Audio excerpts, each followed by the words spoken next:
दुनिया का सबसे रहस्यमय सीरियल किलर, एक ऐसा कातिल जिसने लंदन की अंधेरी गलियों में अपना आतंक फैला रखा था।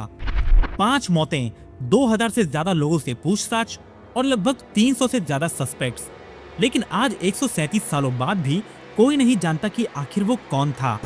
क्या ये उस दौरान पुलिस की लापरवाही का नतीजा था या वाकई में वो इस खेल का एक मजा हुआ खिलाड़ी था?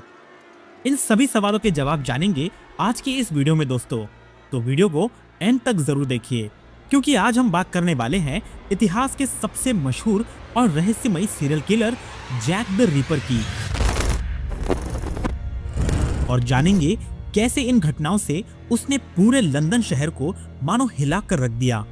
पुलिस के लिए कैसे ये घटनाएं एक अनसुलझी पहेली बन गई। और आखिर में जानेंगे कि क्या लेटेस्ट फॉरेंसिक साइंस की मदद से कातिल का पता लग चुका है। तो चलिए उस खौफनाक कहानी के हर पहलू को डिटेल से समझते हैं। 1888 में लंदन का ईस्ट एंड, खासकर व्हाइट चैपल का इलाका, जहां घनी आबादी, गरीबी और आए दिन लूटमार की वारदातें बड़ी आम बात थी। उस दौरान लोगों के पास ना तो नौकरी थी और ना ही पैसे कमाने के ज्यादा जरिए मौजूद थे, जिसकी वजह से ना चाहते हुए भी वहां की औरतों के पास वैश्यावृत्ति ही इकलौता जरिया था अपना पेट पालने के लिए। हालात इतने बुरे थे कि अक्सर पुलिस भी इन सब घटनाओं को देखकर नजरअंदाज कर देती थी। लेकिन 31 अगस्त 1888 की सुबह एक ऐसी घटना सामने आती है जिसने पूरे लंदन शहर को मानो झंझोर के रख दिया। 43 साल की Mary Ann Nichols Whitechapel शहर के फिलिप स्ट्रीट पर मरी हुई पाई जाती है। किसी अनजान शख्स ने उसकी बड़ी बेरहमी से जान ले ली थी।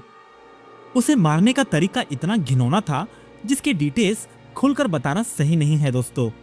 कोई नहीं जानता था कि इस खौफनाक हादसे के पीछे आखिर किसका हाथ है। हालांकि पुलिस ने भी अब तक इस घटना की इन्वेस्टिगेशन शुरू कर दी थी, लेकिन उनके हाथ भी कातिल का कोई सुराग नहीं लगा और इन्वेस्टिगेशन आगे चलती रही। लेकिन इस शहर के लोग अब तक इस घटना से उबरे भी नहीं थे कि 8 दिन बाद 8 सितंबर 1888 को 47 साल की एनी चैपमैन की लाश उसके घर के पीछे से बरामद की जाती है। एक बार फिर जान लेने के इस खौफनाक तरीके को देखकर पुलिस समेत आम जनता को कुछ समझ नहीं आ रहा था कि आखिर ये हो क्या रहा है। एक के बाद एक इन महिलाओं की लाशों के मिलने से लोगों में अब एक डर का माहौल सा छाने लगा था। खासकर औरतों ने तो घर से बाहर निकलना ही छोड़ दिया था। लेकिन अगले कुछ हफ्तों तक ऐसी कोई घटना सामने नहीं आती है, जिसकी वजह से लोग एक राहत की सांस लेते हैं। लेकिन बदकिस्मती से ये राहत बहुत दिनों तक कायम नहीं रह सकी। 30 सितंबर 1888 एक बार फिर पूरे लंदन शहर में खौफ का माहौल छा जाता है, जब उन्हें पता चलता है कि इस बार एक नहीं बल्कि 2 महिलाओं की डेड बॉडीज शहर के डर्टफील्ड यार्ड में पाई जाती है। 44 साल की एलिजाबेथ स्ट्राइड और 46 साल की कैथरीन एडम्स। अब इस पॉइंट ऑफ टाइम तक पुलिस समझ चुकी थी कि ये कोई आम घटना नहीं है और ना ही कोई कोइंसिडेंट, बल्कि इन सभी घटनाओं के पीछे सिर्फ एक ही शातिर हत्यारे का हाथ हो सकता है। लेकिन वो शख्स आखिर है कौन, ये उस वक्त कोई नहीं जानता था। लेकिन जब तक लोग कुछ समझ पाते तब तक कातिल अपना आखिरी शिकार कर चुका था। और इस बार उसका शिकार बनी 25 साल की मैरी जेन कैली।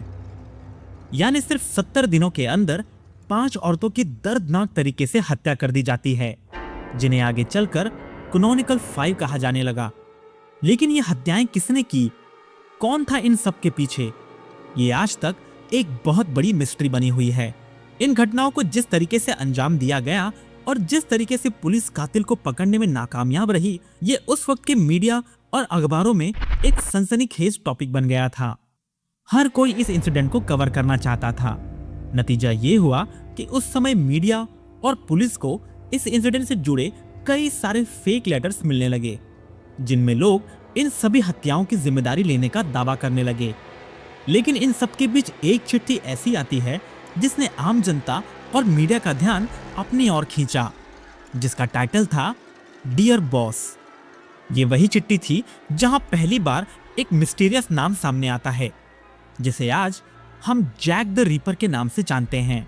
हालांकि कई रिसर्चर्स मानते हैं कि ये लेटर्स किसी जर्नलिस्ट ने यूं ही पब्लिसिटी के लिए पुलिस को भेजा था, मगर ये नाम लोगों के जहन में कुछ इस तरह से बस चुका था कि लोग अब इस हत्यारे को इसी नाम से जानने लगे। लेकिन अब सवाल ये उठता है कि आखिर एक शख्स जिसने 5 मासूम लोगों की जान ली, वो आखिर कभी पकड़ा क्यों नहीं गया? क्या उस समय की पुलिस वाकई इतनी बेकार थी या कुछ और भी वजह थी जिसकी वजह से वो हर बार बच निकलने में कामयाब रहा? दरअसल ऐसा नहीं था कि उस समय की पुलिस ने इस घटना की जांच में किसी भी तरह की लापरवाही बरती थी, बल्कि इस पूरी इन्वेस्टिगेशन के दौरान 300 से ज्यादा लोगों को शक के घेरे में रखा गया था, जिनमें से सिर्फ 7 ऐसे लोग थे जो इस घटना के प्राइम सस्पेक्ट्स थे। लेकिन हैरानी की बात तो ये है कि इनमें से किसी के भी खिलाफ कोई सॉलिड प्रूफ ना होने की वजह से ये कभी साबित नहीं हो पाया कि आखिर कौन था असली जैक द रीपर। हालांकि उसके पकड़े न जाने की 2 सबसे सॉलिड वजह बताई जाती है दोस्तों, जिनमें से सबसे पहली वजह है फॉरेंसिक साइंस का ना होना। 1888 के समय में मॉडर्न फॉरेंसिक टेक्निक की बेसिक टेक्नोलॉजी भी लोगों के पास मौजूद नहीं थी।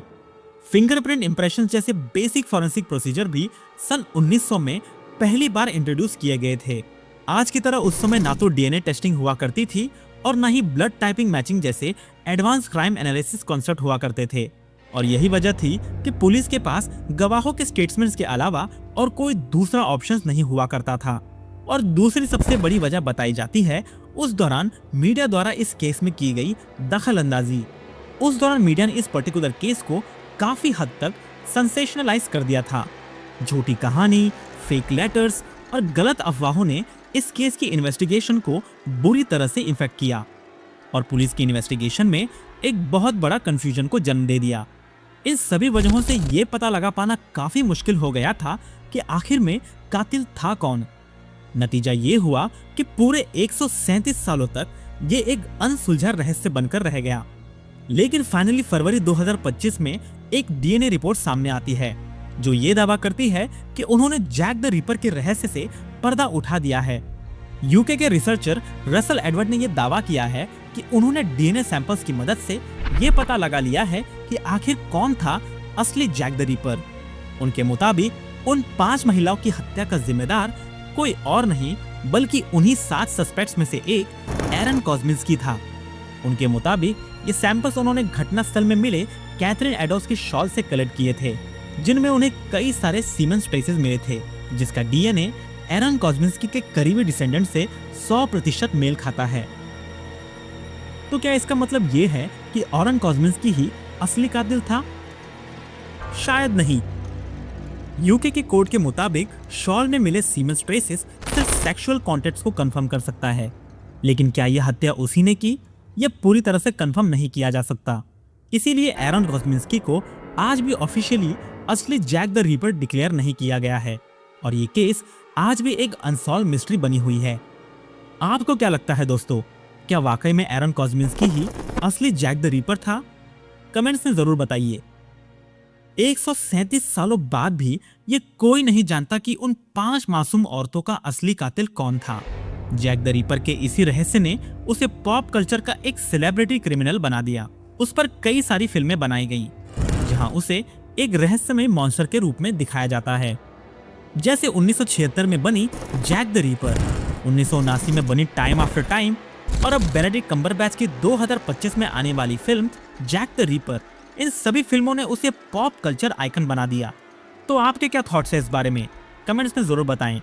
वीडियो पसंद आई तो लाइक कीजिए और अगर आप चैनल पर नए हो तो सब्सक्राइब जरूर कीजिए। मैं मिलूंगा आपसे एक और नए इंटरेस्टिंग टॉपिक के साथ।